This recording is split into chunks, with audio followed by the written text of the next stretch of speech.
Governor Murphy, as soon as you're ready. Thank you, Michelle. Hey, everybody. Governor Phil Murphy from New Jersey here. I'm incredibly honored to join Governors Kathy Hochul from New York, Governor Tom Wolf from Pennsylvania, and Governor Ned Lamont from Connecticut in this regional effort to protect our residents and to end the menace of senseless gun violence in our communities. This effort continues our partnership through our States for Gun Safety Coalition. As we've noted before, when we work together as regional partners to enact regional solutions, we're far better off than if we all go on our own. And we clearly saw that throughout the pandemic.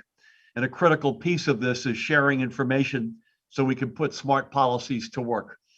I'm proud of what we've done in New Jersey as it relates to common sense gun safety laws. We are among the vanguard nationally, and I stand shoulder to shoulder with my colleagues in the realization that our work is far from done. None of us on the screen here are blind to the fact that our individual states' gun laws are only as good as those in the rest of our neighborhood.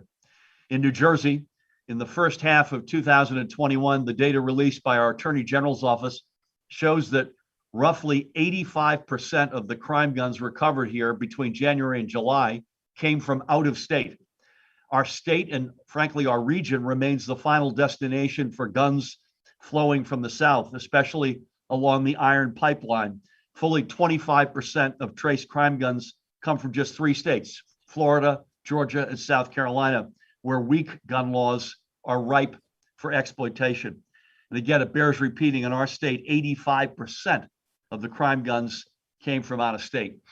The reality is that guns don't understand the concept of state lines, but those who purchase them do.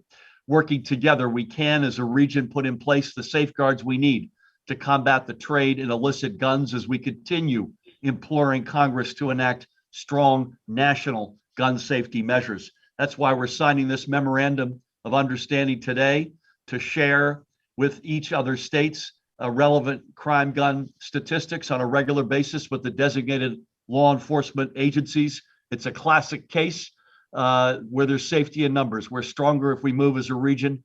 And I'll speak for myself, and I suspect we're all in violent agreement. We couldn't have better partners than the folks on this screen. Again, I thank my fellow governors for their commitment to public safety and to closing the pipeline of guns that lead to our state. And it is my great honor to introduce the governor of the great state of New York, Governor Kathy Hochul. Well, thank you, Governor Murphy, for your incredible leadership on this and so many other areas where we have a common bond as the governors of the adjoining states of Pennsylvania, our friend Tom Wolf, as well as Ned Lamont from Connecticut. And I want to thank all of you for your willingness to collaborate. It's not always a word used in terms of governors or people in our positions, but it's the way we get things done for the people we are honored to represent.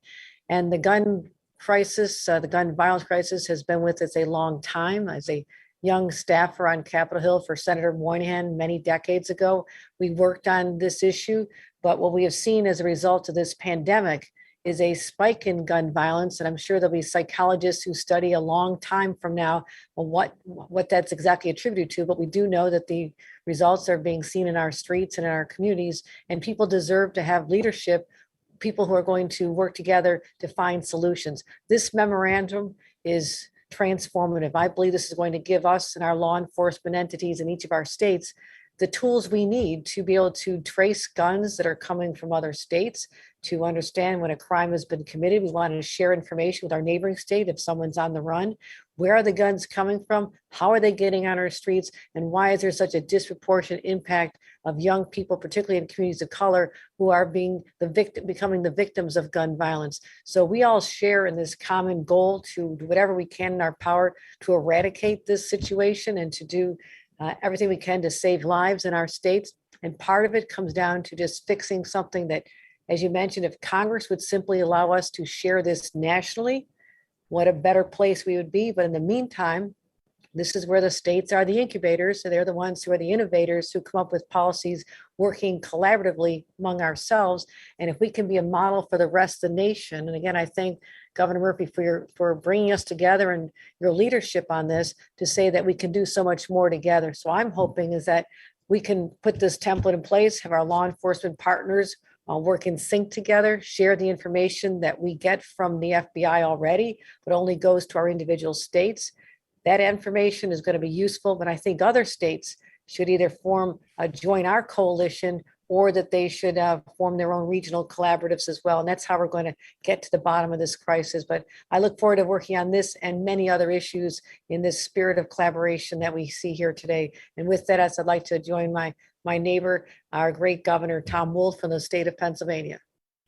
Oh, thank you very much, Governor Hochul. I really appreciate working with you on this. And I agree with you, Governor Murphy. Thank you for your leadership in this. It's great to work with our neighboring states.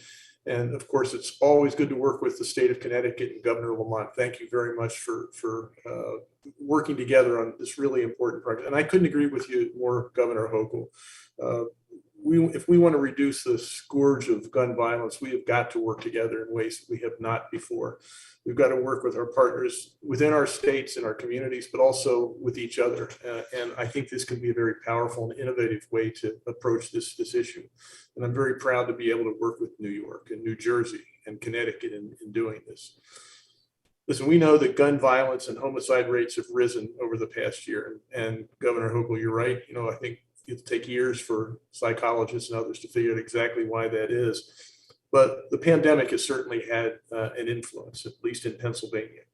While it was necessary to stay apart to fight that pandemic, the isolation that many experienced, this is our experience in Pennsylvania, also stripped away support networks and safety nets.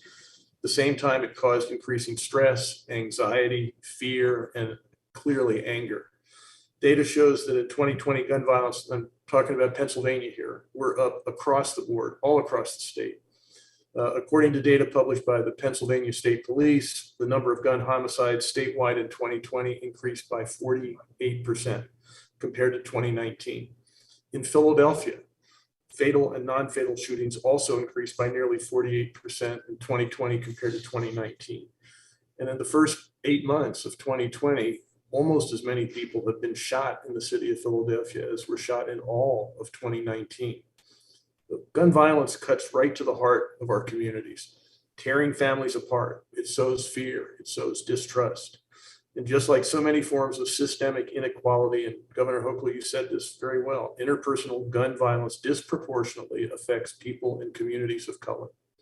In 2020, 67.5% of gun homicide victims in Pennsylvania were Black, even though Black Pennsylvanians make up just 12% of the population of Pennsylvania.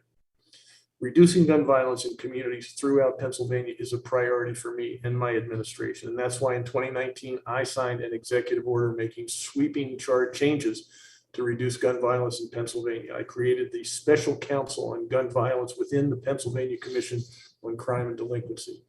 And my administration invested nearly $7 million in community violence prevention and reduction grant programs over the past several years. This year's budget, we put $30 million into the violence prevention effort to give local communities and local community-based organizations the resources they need to work on preventing gun violence. These efforts are making a difference, but as Governor Murphy said, I don't think anybody disagrees. We have so much more that we have to do. This data sharing agreement, this memorandum of understanding between our states is an important step in the right direction. And I'm proud that Pennsylvania is joining this agreement. So thank you for including Pennsylvania in this. I'm proud to be part of this. So thank you. And now I'm going to turn this over to my good friend, Governor Ned Lamont of Connecticut. Governor Lamont. Hey, you guys, and Kathy, welcome to our merry group here. We worked together very closely during COVID, and we found that working together, we were a lot more effective. As Phil said, COVID doesn't know state borders, and neither do guns. Phil, your comments about where these guns are coming in from out of state, what we can do together to track and trace them. Phil, you're right. I mean, talking just about gun violence is a symptom of so much more that's going on in this post-COVID world, the isolation, the quarantine, what that's done in terms of stress, what that's done in terms of extreme activities going on in our schools, on our streets, and guns just exacerbate that. And Kathy, I think you're right. I want to see this coalition grow and expand because that will make us so much more effective. This database is really important. Right now, we're all putting more police on the street, more community policing, more folks in the community looking out. But a little like, the war on drugs. You don't want to just go after that kid with a nickel bag or that kid with a pistol. We're going to take care of them. But I want to go after the kingpins. I want to go after those pushers. I want to go after those big drug and gun wholesalers, those big guns, so to speak. And that's what this e-trace system allows us to do. We can track that gun back, see where it originates from, see what commonality there is, and find the big guns that are pushing these out on the street. Despite our best efforts, despite our best gun safety laws, we have more damn guns in the street than we ever have before. And if you're not taking guns seriously, you're not taking law and order seriously. And that's why I'm really proud to be with each and every one of you. And Phil, thank you so much for convening us and getting us together and taking a lead on this. Ned, thank you. So I was just handed the actual, those are our 4 signatures. So this is official, a really huge step. And I want to also echo Kathy's point. This is a coalition that I believe should grow, and it will grow as we welcome in more of our fellow governors and fellow states.